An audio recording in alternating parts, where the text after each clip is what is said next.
Hallo julle en baie welkom by snipper 15 in ons Vreesloos reeks.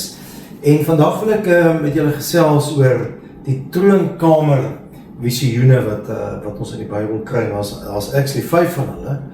En die funksionaliteit daarvan, want die vraag is, hoekom het God ons toegelaat om hierdie visioene te sien? Van hom, wat was die funksie daarvan gewees? Nou, voor ek julle in die 5 inlei en net vir julle verduidelik wat in elkeen die bedoeling agter elkeen was, wil ek vir julle vertel wat met ons gebeur het toe ons op die 28 Februarie 2026 ons 6 tente openbaring kamp gehou het. Dit was dieselfde dag waar die oorlog hier in die Midde-Ooste begin het. En die middag toe ons alles klaar opgeslaan het, ons 3 dae gevat, toe bel iemand my uit op die daarby en sê, maar ons moet uit die woestyn uit weg, want daar gaan bomme gegooi word, en dit het al daar geval, en toe bid ek, en toe sê die Heilige Gees my, jy weet, ons moet bly, en hy bel my terug, en ek sê, as ons huis toe gaan ons net televisie kyk hoe die bomme val, en ons gaan bang word. As ons hier sit, kan ons hulle sien aankom, en die tweede ding is, ons is by God, die naaste wat jy kan wees, is die afbeeldings van die troonkamer, wat hy juist vir ons gegee het, dat ons nie moet bang wees nie. Dis wat hy sê, in Openbaring 1, sê dit vir Johannes, wat in dieselfde situasie was, julle weet het nou al. En wat met ons gebeur het, wat die was so 150 mense die dag, ons het in die tent ingegaan, dis die heel eerste tent wat ons ingegaan het, en dit was die groot troon van God,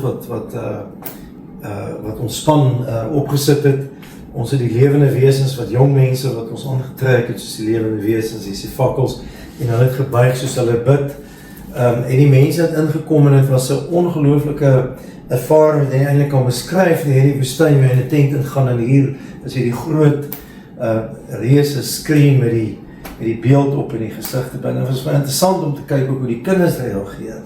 En na die tyd sal van die ons kruispad pelgrims sal vir my sê, hulle kinders het die oorlog baie minder vreesagtig beleef as ander mense, wel nie gelowiges nie, maar ook wat nie daar was nie. En die kinders het gesien hoe die bomme ontplof en hoe hou ons stelsel dit uit, wat al 'n simbool is van hoe God ons bewaar. Ons is nou nog ongedeerd, geestelik, psigies en ook fisies in die oorlog. En dis die funksie van hierdie wonderlike boek en ook aan die troonkamer. Prent, die eerste troonkamer prent wat ek ooit gesien het, ek het Openbaring gelees, maar gesukkel, was eintlik toe ek eers op die universiteit gekom het ek hierdie etse van Albrecht Dürer gesien. Hy het in 1498 het hy seker houtetse gemaak wat hulle dan inkop druk en dan druk hulle dit op papier. Ek het hom vir AI gevra van 'n bietjie te enhance, dan kan jy bietjie sien hoe lyk dit. Eenvoudig in die boek is daar ook een van die perde wat hy gedoen het. Wat 'n standaard werk is waarop al die ander sou volg. En hier kan julle sien, daar is die val op die troon, die fakkels, dis nou nie so duidelik soos die ander nie. Hier is Johannes, en hier is die ouderlinge, wat rondom is, en die engele. Maar dis eintlik toe ek Pat van Renko Smith se prente gesien het, wat sy uit die aard van saak ook van Albrecht Dürer af bietjie bekyk het, en haar eie weergawe gegee het, wat die pragt eintlik uitgekom het, nee. En sy het probeer hou, sê sy so naby as wat sy kan aan die werklike kleure, die smarag en die groen en die karniehool wat die troon is en 24 ouderlinge ensovoorts wat julle nou bekyk het. En hierdie is net die pragtigste gesig in Openbaring dat ons vir God kan sien. En groot is my verbasing toe ek later agterkom, maar daar is 5 sulke verskillende troongesigte. En gewoonlik sal mense sê, dat daar moet 3 getuies wees van iets om waar te wees. En daar is 5 in die Bybel. En ek wil eintlik dat elke 5 gaan om vir julle te vertel hoekom God dit vir bepaalde mense gewys het en hoekom jy ook vandag hierdie snipper moet kyk en hierdie prent sien. Die oudste een is 740 voor Christus, was Jesaja gewees. En ons weet die konings het begin droog maak, die 2 ryke het verskeer, en die konings was ongelooflik goddeloos in die Noord en in die Suidryk. En dan is dit die gesig wat Jesaja sien, net ongelooflik. En dis nie 'n gesig wat daar Dit is 'n inkyk in die hemel, en ons sal later soos Stefanus dit gesien het, sien hy ook, sy geestesoë gaan oop, en op hierdie gesig van God vir hom gesê het, ek is heilig, ek is die heilige, die serafs wat rondom hom is, wil dit eintlik bevestig as hulle sê, heilig is die Here God, en julle moet weet, wie ek is wat julle uitgelei het. En dan kom die engel met die troon en hy, die kool en hy sit om sy mond en sê, en van hy gaan vertel. Wat ek en jy ook moet doen, in Openbaring sê, laat sien, ons word 'n boekie gegee, die Bybel, om te eet, en vir mense te gaan vertel. Dis die eerste gesig, Jesaja, pragtig. Die tweede een word vir Jesegiel gegee, bietjie later, Jesegiel was so 10 jaar voor die ander in ballingskap gegaan het, dis daar die Suidryk, gaan Jesegiel so toe. En onthou, hy wou graag 'n priester in die tempel gewees het, maar die koning en van die mense is weggeneem, en hy was een van hulle.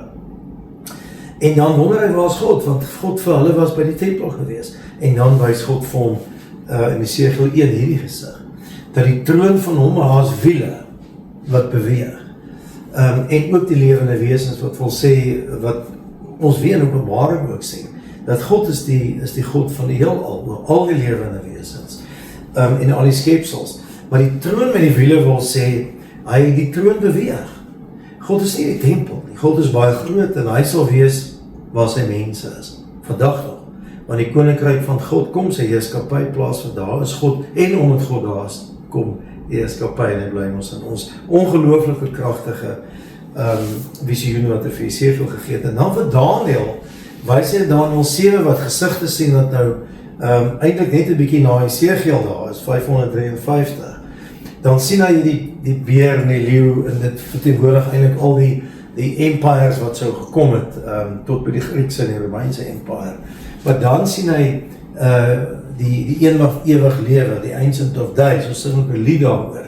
En weer sien hy die wiele wat daar is, hy beweeg dieselfde as wat Jesegiel gesien het, en dan sien hy die boeke word oopgemaak van al die sondes van die volk, en dan ook die seun van die mens, wat voor God gebring, dis die gesig wat hy sien.